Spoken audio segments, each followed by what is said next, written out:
Get ready for BYU versus Utah with special extended pregame coverage on The Zone. Tune in starting at 6 o'clock on Saturday, November 9th, or join us live on game day from Roland Hall at 720 Guardsman's Way, starting at 10 a.m. all the way up to kickoff. Extended pregame coverage on The Zone is brought to you by Beehive Meals. 10 a.m.? Holy freak. All the way till 8:30 or 8:15? That's amazing. Is there going to be a break, like 10 to noon for the Saturday show, and then a break? No. Yes. From noon to 6. Lloyd just peeked around the corner. You I can got see no him. breaks. Forget this, man. Game time. DJ and PK, it's time to talk to Darius Lassiter. It's time to take you inside the huddle. Here we go. Straight from the source. This is the Players Club with DJ and PK, featuring Cougar wide receiver Darius Lassiter on 97.5, the KSL Sports Zone. Darius, good morning. Good morning. Darius, did you sit there Saturday and watch chaos reign across all of the Big 12? Yeah, I most definitely did.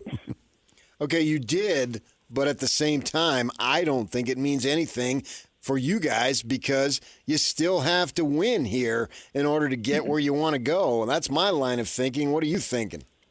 Yeah, I think the same way as you. Really, those games don't really matter to us. We got to continue to go out here each and every week and continue to do our job so that we can clinch ourselves in a spot to where we don't have to worry about that. But as you watched those games on Saturday, didn't you think this is what Kalani and all the coordinators and all the position coaches are talking about? Anything can happen. You got to be ready for every single game because Houston's terrible until they aren't. Ask Kansas State. Yeah, most definitely. We always knew that in this conference that anything can happen. We said it since the beginning, like the worst teams can beat the best, and the best teams can lose to the worst and things like that. So you got to always go out there and just attack it no matter who the opponent is out there. Didn't you really already learn that firsthand when Oklahoma State came to town? Yeah, most definitely. We seen that we didn't play our best, but we had to find a way to get the job done. It wasn't pretty, but and sometimes games aren't going to be. Right. So this week it is BYU and Utah. It's the rivalry game for the first time in 3 years ago. And 3 years ago, you weren't there playing. We've talked to coaches in both locker rooms. They have said, raise your hand if you played in this game before. And the count was 10 Cougars and 9 Utes. And I can't help but think that is going to bring a different feel to the rivalry game than we're used to. You're not a guy who's played in a rivalry game, but how many different people have told you what a big deal this is? They just told us that ever since we got done with our last game that this next game right here is the most important because not only is there it's another opportunity where we continue to go undefeated, but it's a rivalry game and everybody's going to want to be at that game and see it, and it's going to be sold out. At their place, crowd's going to be rocking, and we got to go in there and bring our own energy. Even though you hadn't played on it, I remember talking to you over the summer during training camp, and you were talking about how you were really looking forward to that because and you're a college football fan, obviously, and even if you're not familiar or have played in a particular rivalry game, I'm speaking of you personally, Darius, you know about rivals, so you understand what a rivalry is all about, right? Yeah, most definitely. At high school rivalries in Arizona with Hamilton and Chandler, and those games was always chippy for us. Even though we were friends, we still were competitive, and you never want to lose to the person down the road. So these are the kind of games that you want to play in, and it makes the game fun because at the end of the day, you can have friends with each team, but you know that you don't ever want to lose to the other team. BYU wide receiver Darius Lassiter joining us here on The Zone with the rivalry game coming now. You've had 2 weeks to watch video, so I'm thinking you know just about everything there is to know about the Utes. You've had time to watch everything, or did you just give yourself a break and mentally get away from that for a few days? We definitely got to jump on them last week during the bye week, and then able to watch some things over the weekend, and then just kind of going off what we've seen. It's a good team, good defense that we're gonna go over. So I'm excited for the challenge. A lot of man that they run, so it's a good test for this receiver group, and I know that we're gonna be able to step up to the challenge. With the season winding down and into November, and the goal now is legitimate and it's right in front of you, have you noticed maybe an increased level of intensity among the guys? Yeah, we Coach A-Rod has said it. That he's played a lot of games in November, that he knows where teams you show who you really are as a team, and that's when you show what you really can do as an offense. In November, you have to play your best ball, because these are the games that really matter now, especially going getting closer to Big 12 championship and playoffs and things like that. Do you feel like we've seen the whole offense, or is there still stuff that A-Rod hasn't gotten to yet that could be a surprise for Utah this week or for whoever else in the upcoming weeks? Yeah, most definitely. I always know that Coach A-Rod can dial up some nice things that can help us put us in positions to win, and he's been doing that all year, and I know it's a lot of things we haven't run that we might run this week. So I'm excited to see what the game plan is. It's clear the last few weeks that the running game has been way more productive. How much do you think that is helping the offense maybe take some pressure off the throw game? Yeah, when our run game is going like that, we're a really hard team to stop. And you've seen that the last 2 weeks, like you said, UCF. It was like a whole drive where we just ran the ball, and the receivers weren't mad about it at all, because we know that in order to win, we got to run the ball, and we love to get in the run game and help any way we can. And when things are going like that, it open up the pass game for us to go down there and make plays. So when we can complement each other like that, it's great. You've watched the Ute defense on tape. Who do they look like of the 8 teams you've played so far? Can you compare them to anyone, or maybe bits and pieces of their defense to different teams? I say recently that we played Arizona, just with a lot of man that they play. That was a man team. They trust their secondary, and so I feel like Arizona trusted theirs as well. So we get the opportunity to go make plays this week as wide receivers and tight ends. Do you enjoy being booed? I do. You're going to be booed this week.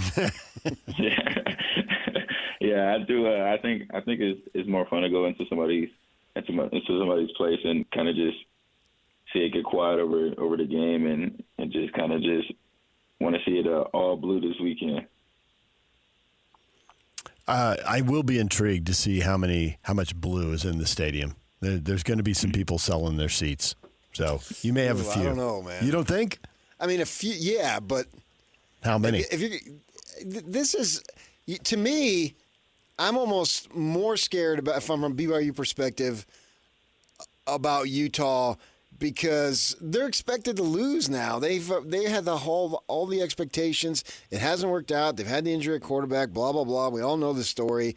But, Darius, don't you think that they've got nothing to lose, so go out and ball out, because you're not supposed to win this game. That makes, to me, in a rivalry game, maybe if it wasn't a rivalry game, but in a rivalry game, that makes a team awfully dangerous.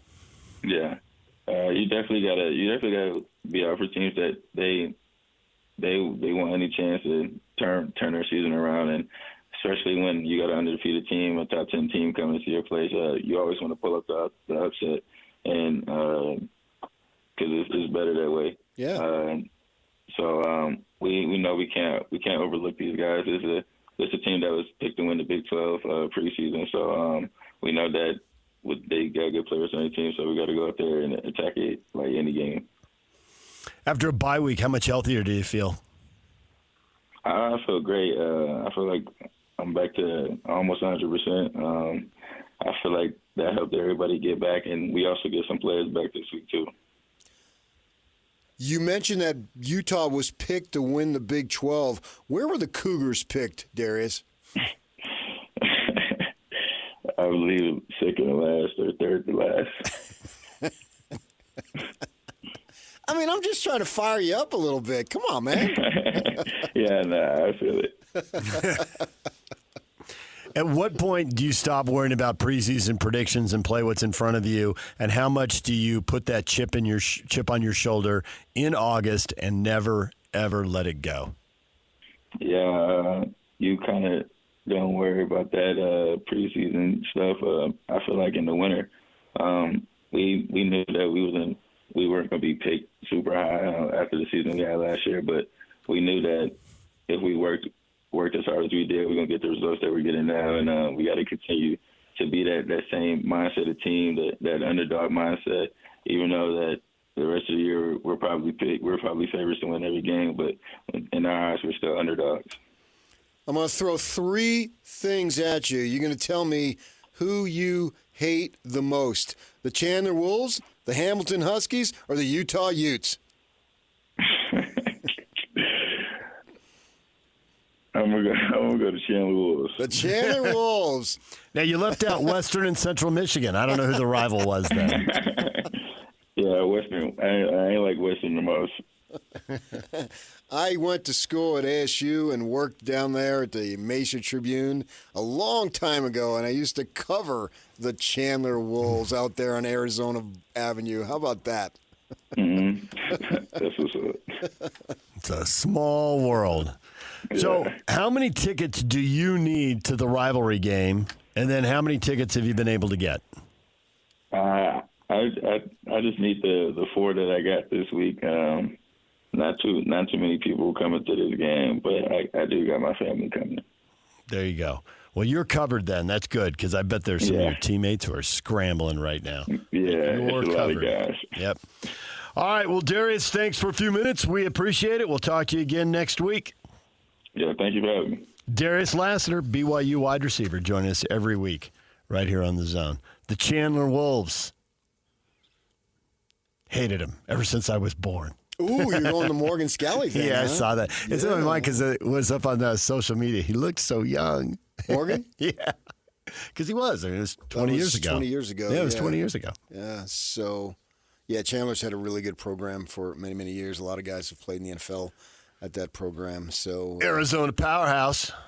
They were. Yeah. Not anymore? They kind of lost their I edge? don't know. I haven't followed it here in the last couple of years. The coach, Aguano, is now the running backs coach for the Devils.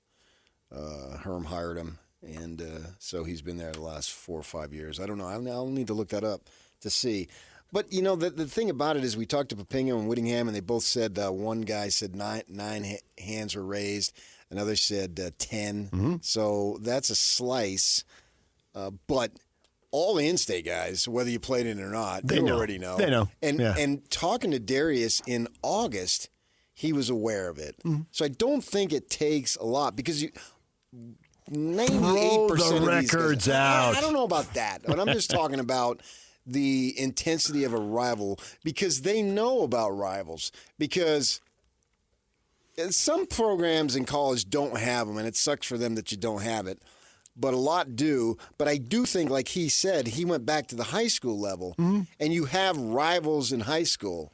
So everybody knows about rivals, so it should take about 10 minutes. And then, two, the stakes are so high for this game. This is the craziest of rivalry games ever. Because there's never been, and I'm talking about rival these two. In the Utah BYU series. There's never been a 14-year hiatus as a conference game, ever. Fact. There's never been, in many, many years, maybe going back to the war, where they haven't played 2 years because they were supposed to not play for 2, but we know they played in the bowl. Yeah. So that was only one season. It does go back to World War II. Yeah, okay. I saw someone reference that. Okay. I'm like, really? Well, and I didn't know it. No, yeah, there it's was logical. There was a 3-year gap at the end of the war. They didn't play. Right. So you got those factors that have never happened. And then you've got the big dog on the bottom. I don't think we've ever seen these two teams have both teams' expectations be so wildly reversed. That adds to it. Yeah. There's all sorts of firsts in this. This will be a you-know-what bath. They got a shot to spoil an undefeated season. If you're having a crappy season, which by expectation they are, the Utes still have an opportunity to have at least a halfway decent season, but compared to expectation, it's not going to happen. And what better tonic to solve your immediate problems than to beat your those rival. guys who are undefeated in the top 10, and they're bearing down on what you thought was rightfully yours. A trip to Arlington for the Big 12 title game. Yes. And a berth in the playoff. People were guaranteeing that it was going to happen. It was hard. It was hard to find someone who didn't think it was going to happen. I'm one of them. I figured since they only needed to finish first or second, surely they would be there. They would get there. I made my reservations a while ago, and now it may end up being for the different team. Get out of town. And I plan on getting out of town that first week in December because now all the pressure is on the Cougars. There's like 2%. And then to make it to a number that people can relate to, 10% of the pressure is on Utah. You crossed me up there. I thought you were going to go 3.2% of the pressure. Right, because you're a drinker. I'm not. Mm-hmm. So I can understand that. But I thought, you were going with the Utes. I thought you'd go 3.2. Childish things when I became a man. Scripture, thank you. The only morning show in America where that was said and got a laugh from someone in a car. Years. DJ and PK, it's 97.5 The Zone. Coming up, more on the Utes and Cougars. Questions up on our Facebook page. Some of you love them. Some of you loathe them. We will get to that next. Stay with us. This is Jake Scott and Ben Anderson. Jazz are the worst team in the NBA this year, and there are going to be loud fans that are just, the Jazz, why would I ever go to that? We get responses, I see it on my Twitter, etc. There are still 70,000 diehard Jazz fans that cannot wait to talk about the Jazz. You know what's funny? Those same fans that you're talking about, with the Jazz, this bad. I guarantee you the overlap between that group and the group complaining that they didn't lose enough games is way higher than you think. Oh, yeah, the Venn diagram's near a circle. They're like the same people. Like, you just can't win with some people. Yeah. Like, I never thought the bottom would be this bad. Larry Miller is spinning in his grave, blah, blah, blah. It's the same person who was like, take note, why aren't they taking note? It's the same person. Yep. Which is bananas to me, but it's true. Yeah, it's not gaslighting, but it doesn't matter what you do, you can't win. Hear Jake Scott and Ben Anderson every day from 10 to noon on 97.5 The KSL Sports Zone. Gather around. Here's what you're going to do. You're going to nominate the youth sports volunteer that you know for the Hercules Hero of the Week. And you're going to submit your nomination at kslsports.com/contest. And then you listen every Thursday afternoon to the good guys, JJ and Alex. And what you're going to do is help us celebrate the efforts of those volunteers making an impact with the Hercules Hero of the Week. And you need to know it's sponsored by Hercules First Federal Credit Union and Beehive Meals. Yes. No other way. Question of the morning. As the Utes prepare for the rivalry game with a 4-4 record, what would Utah's record be if Cam Rising had played in all the games? Now, you believe they would be 7-1. I do. Which would be the one? Arizona State. Arizona State, and that makes complete and total logical sense because he played in that game. Right. Well, if he played, he was healthy. If he plays hurt, then they're probably 4-4. But if he can play, they've proven that they'll run him out there. Yeah. It didn't look like he could grab the ball and throw it the way you need to throw it to be a college quarterback in that game. But with a healthy Cam, would they be 7-1 right now? I believe they would because the defense has played at a high level. And let's face it, Cam wasn't the only problem in that game. The defense in that game, scattaboo. Scattabooyah! Broke off a couple of really good touchdown runs in that game. So that one, that one could have been an L. The Sun Devil sensation who's got over 1,000 yards in just 8 games. Amazing. But Yes. Is he healthy? Well, he had the shoulder thing, so they'll talk today. We'll see what they've got going. They've got UCF at home this week. So see what happens there. Scott dismisses the entire question. The premise, if you will. Exactly. Moot point. Cam has not been healthy a full game in his whole career at Utah. Never once? Kyle shouldn't have put all his eggs in Cam's basket. I don't know, he looked pretty healthy when he was beating USC 43-42. Looked pretty good in that one. Well, that clearly was his best game, statistically. Mm-hmm.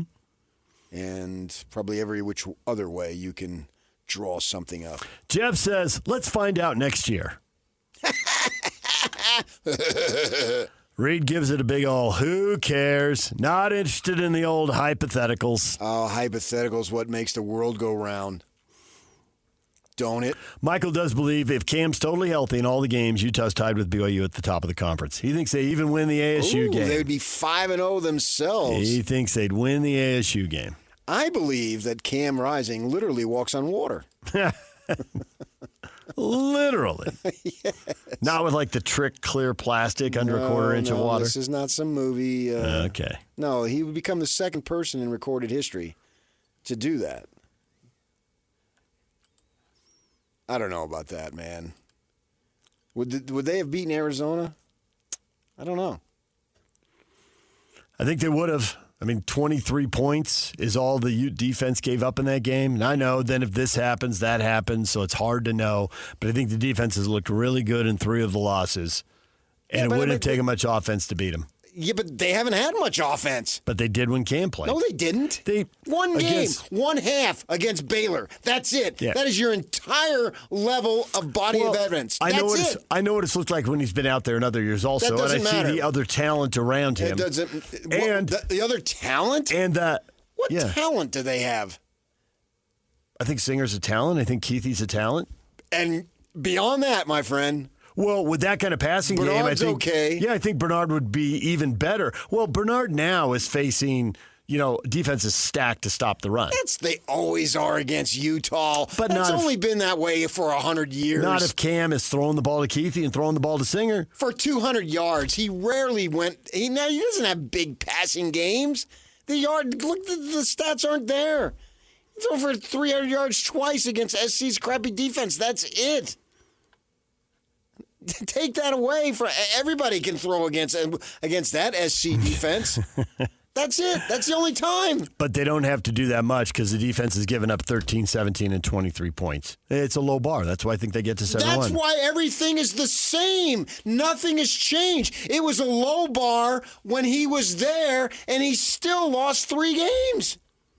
And that's why I say they could have lost the ASU game, and they could have lost one of these coming up because BYU. But you got them 7-1. Right, but they got BYU, Colorado, and Iowa State, 3 ranked teams coming. So to your point, would they have ended up 9-3 again? Yeah, maybe because of the 3 games they have in front of them. So you got them beating one of those games.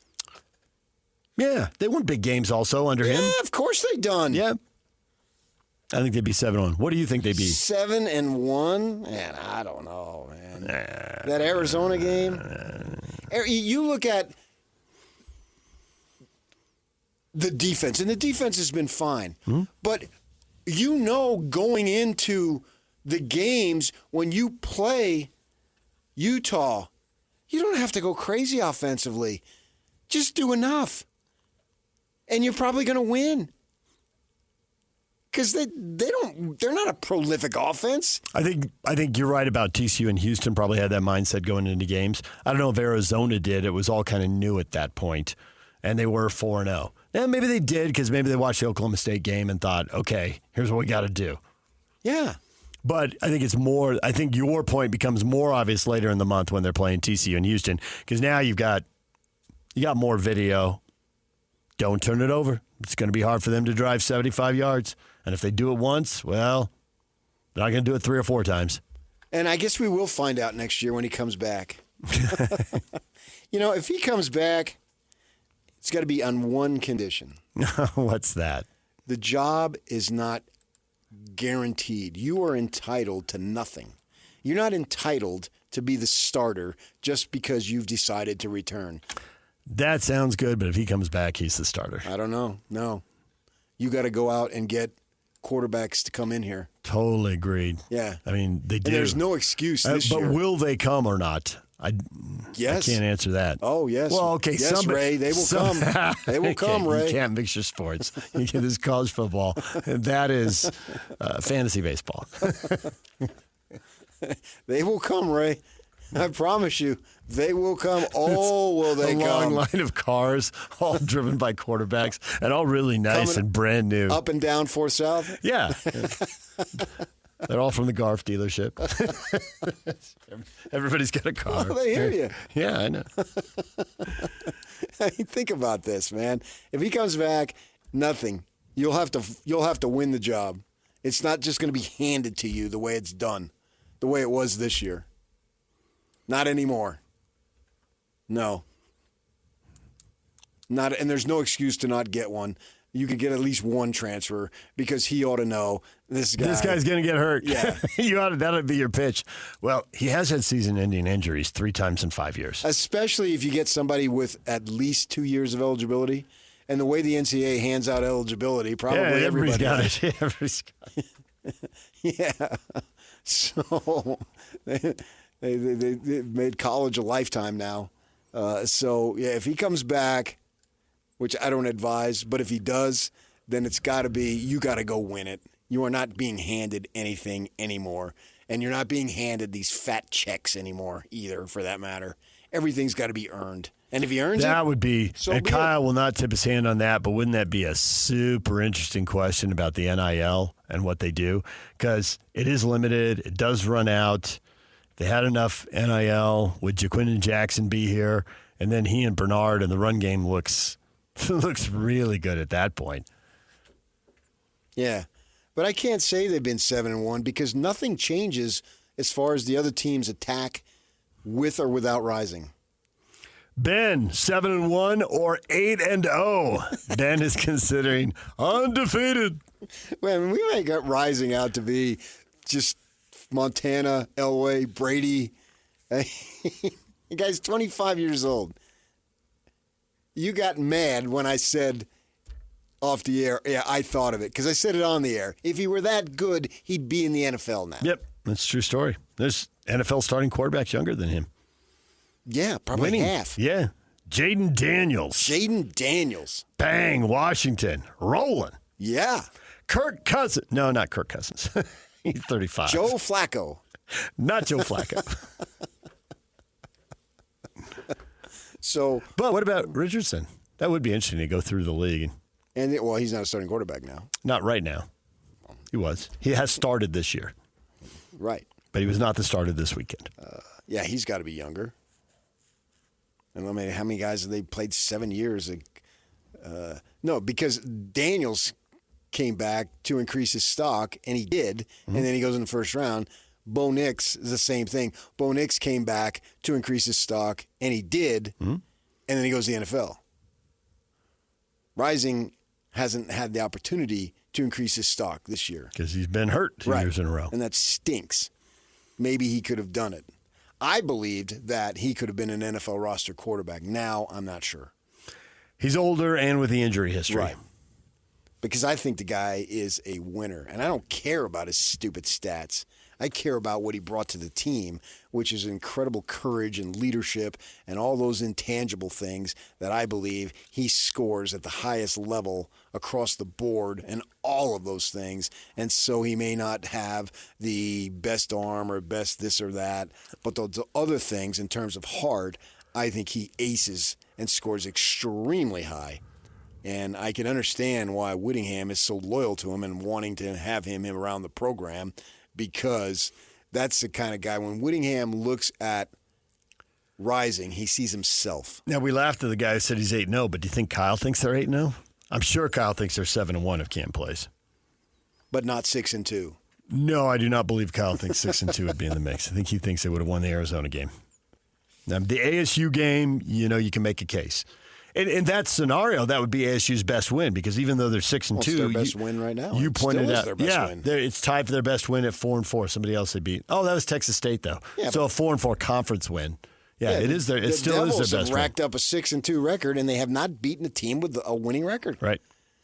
Good for them. 2 teams at 500. Well, I mean, that is how you get to the middle, is by beating teams at the bottom. But they're starting to do a little better in the middle. Right. And then the thing about it is they thought that, and we obsessed over it all summer. Oh, my gosh, they've got such a tough schedule. And they got to play. And they still have 2 teams remaining that are currently ranked. But we thought Oklahoma State and Utah would be ranked. And Utah was ranked at the time they played. In the preseason polls, Utah, Kansas, Arizona, Oklahoma State, that's 4 of the top 5. And now they are teams 16, 15, 14, and 13 in the conference standings. Not one of the teams that was supposed to be at the bottom of the league is down there with them. Another example of why this league is freaking drunk. Yeah.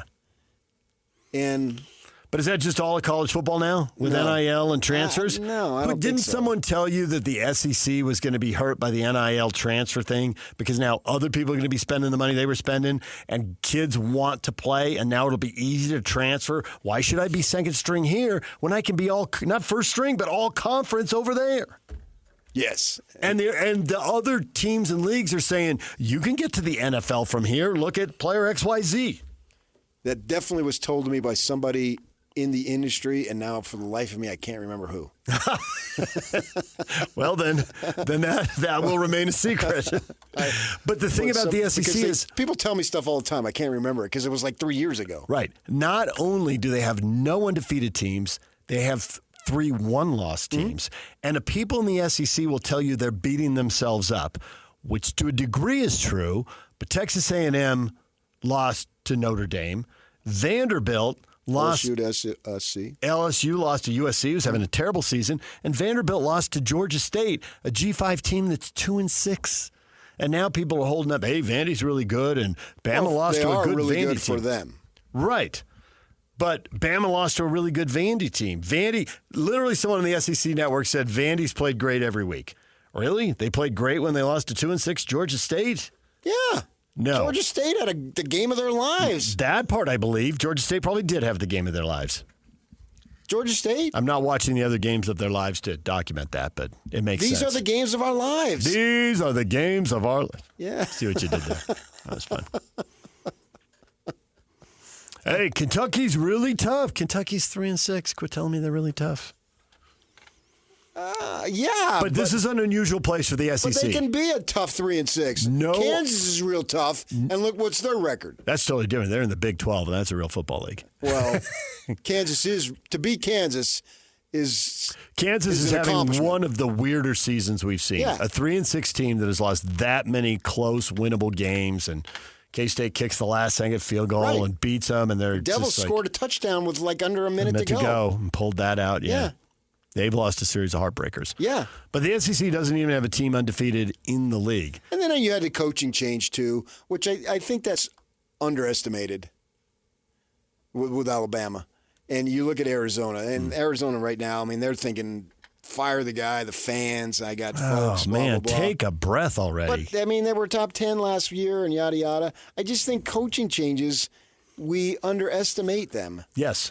And lots of coaches have really good seasons in year 2. And I think it goes back to continuity. When you have the coaching change, you don't have the continuity. The BYU coaches, up and down that list of coaches, they were talking about continuity. And now they've got it. And, okay, let's see if it pays off. Well, clearly it's paying off. They're 8-0 and ranked 9th. It's paying off. Right. So in these coaching changes, you're right. I don't think the program Alabama is taking a hit, but the season is, and maybe there's something there. Look at Colorado and look at ASU with those coaches in their second year. I mean, they're back from oblivion. Well, in the case, both. Yeah, absolutely, in both. You're right. And there's no question yet. Cincinnati was great 3 years ago and had their playoff team. They had a coaching change. Now, in the third year, they're 5-3. They're pretty good. They're not great, but they're pretty good. All right, DJ PK, it's 97.5 The Zone. Coming up, we got Corinne Reed in the 9 o'clock hour. Stay with us for that. Next, a trip down memory lane. BYU, Utah. Massive moment in the rivalry. We'll play it for you next. Hey, bro. You hear us every day with our crazy opinions. Hey, what you doing? Well, now it's time to hear from you. Hey, great show. Download the KSL Sports app and fire off your thoughts with the call-in tab on the bottom of your screen. Your show is fantastic. It's the one that captivates me the most. You can tell PK to stop singing. G-Bangs! G-Bangs! Let Jake and Ben know what you really think of the Jazz. Woo! Tell Hans and Scotty about your favorite barbecue spot or what color of tie JJ should be wearing on TV. The best entries will be played on the air. Download the KSL Sports app now and hit the call-in button to let your voice be heard. I think you guys do an incredible job. This is 97.5, the KSL Sports Zone. And now, your Rocky Mountain Chevy dealer strong play of the weekend. Has time. Now locates Barkley out of the backfield. Barkley slips 2 tackles and picks up the first down. Jumping up in the air to the 30. A gain of 14 for Barkley with some nifty moves along the way. A lot of moves right here. Makes the first guy miss. The spin move at the last second. Bro. And then, what, Tiki, you're right. What is that? Bro, he turned around and jumped over him.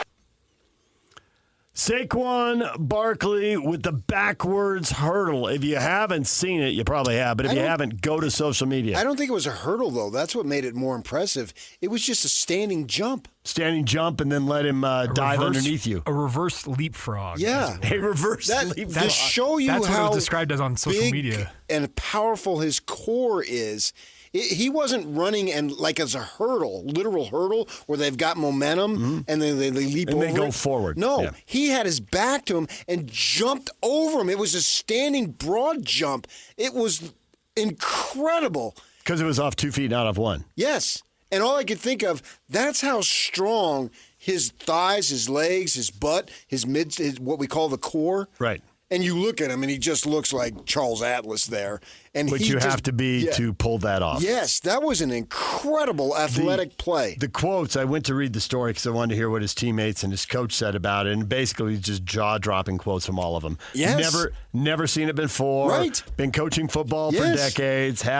Never, ever seen that in a game. I can't believe he did that. Right. It was right down the line. They were amazed. Agreed 1,000%. I didn't get tired of watching it. It is just one of the more remarkable athletic feats that you'll ever see. I wish I'd watched it live. That's the kind of thing that would make you yell watching a game by yourself. Ah! It was stunning that he did that. Well, that is the Chevy Strong play of the game. Know it this afternoon, and you can win fabulous prizes. JJ and Alex, a.k.a. The good guys. I didn't catch it. We'll call for that. After 3 o'clock today, and you can win fabulous prizes. We have breaking news this morning. The New Orleans Saints relieve head coach Dennis Allen of his duties.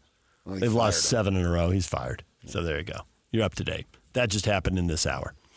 All right, it is time to get you up to date on the rivalry. Great moments you've lived, or if you're young enough, great moments that you don't remember. This one goes back. I remember this one. Of course you do. I was on the sidelines at this game. This one goes back, 23 years. 23 years. BYU's undefeated. The Utes are leading 21-10, and the Cougars rally late. 1:33 to go, and from the 30 on the keeper option look. Does toss to Luke. Luke on the sidelines to the 20, to the 15, gonna go! Touchdown, BYU! Rice in the shotgun. Want to get closer. 5-step drop. Looks to his left. Making a break on the ball. Gilbert picked it off! Gilbert picked it off! And he's on his way! And the 10-year agony is over. The game is over. And BYU wins it 24-21. To stay undefeated. A crazy game. That game was, dare I say it, drunk. I can remember we go down with 5 or 6 minutes to go, and I was with the media, and most of the folks on the elevator were Ute fans, and I was congratulating them because I thought the game was over. You guys won it. Yeah, way to go. And then we get down there, and Luke Staley, to me, we've had some great running backs in the state, but I think he's number one. Over Taysom Hill? He's not a running back. Best athlete to carry the ball. Well, it's two different things. The only You're hitting me with something off the top of my head. Yeah, I know. I thought it was fun, too. I think the only person, I agree with you as far as the running back. I mean, NFL backs, guys who played in Super Bowls, guys who've been awesome. But when he was healthy, his combination of power and speed was so impressive that, in all honesty, the only person who looked like that was Taysom Hill when he's running down the field against Texas, hurdling guys, breaking off long touchdown runs. That, to me, was the most Luke Staley stuff I saw. And that isn't to take anything away from, we can sit here and name 20 backs. No way. No, right? They're all fine. Yeah. Better than fine. But his ability to cut, to run, to breakaway speed. I think whenever you look at a coach going for it on fourth down, what are you thinking? What are the odds? And that year, running the option with Ian Doman. It was literally an unbeatable combination. They would go for it on 4th and 4, and I would think, you'd have to be an idiot to punt or kick a field goal here. You got to go for it. It felt like 6 yards every time they got the ball. They converted so many 4th and 3s, so many 4th and 4s by running the ball. That's a passing down if you're going to go for it on 4th and 3 or 4th and 4 for most teams, but it wasn't for that team. We had a great running quarterback and a great running back. Yep. I mean, just an incredible combination. Yeah, I think they were, what were they, like 12-0 or something when they both started and played? Yep. Yeah, just absolutely amazing. It's a shame that he had the injury issues. He reminds me of a bigger McCaffrey. Mm-hmm. Who's had injuries, issues of his own. Just having them again. But when he's healthy, he's spectacular. Right. Yes. And that another play in an incredible rivalry that I just enjoy thoroughly from a fan perspective. From entertainment perspective, it's as good as it gets. There's been so many great ones, and we'll have 4 more the rest of the week leading up to the game. That got them to 11-0 that year. This one would get them to 9-0 if they pull it off. Yeah, because they played back then later in the year than they do. Although that one was a little on the early side. I'm looking at the schedule now. It was a November 17 game. And they had a bye week, and then they went to Mississippi State. They did. This is before everybody got into conference title games. At this point, only the SEC and maybe the Big 12. Mississippi State game was rescheduled to September 11th. Mm-hmm. Yeah, right. Yeah. Yeah, and so they pushed it. That was the circumstance going there. Yep. And I think he got hurt in that game, too. He broke his leg. Is that what it was? Yeah. Because when he got the Doak Walker, wasn't he? It was like he was on crutches. Crutches or something. And then the Hawaii game, when they went out to Hawaii, Brandon Doman breaks his ribs like in the first half, and that's all she wrote. That's it. There was nothing more. I mean, literally, well, it was there were a bunch of turnovers and 72 points for Hawaii. But other than that, it was. Oh, you got to bring up that typical. You know where he's employed. You know where they lean. It's so ironic because in the real world, you don't lean red. But in the rivalry, you lean red. Yeah, it's a fact. Don't let your voice break, dude. Why not? If you're passionate, go ahead. It takes away from your credibility. I have no credibility. That's not true. Wait, let me reconsider that. Yeah, you're right. I don't. You're right. You've told me many times. Who the crap are you?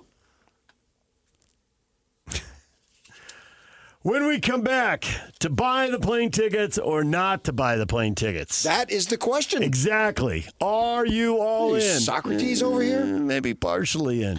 Socrates and PK return after the break.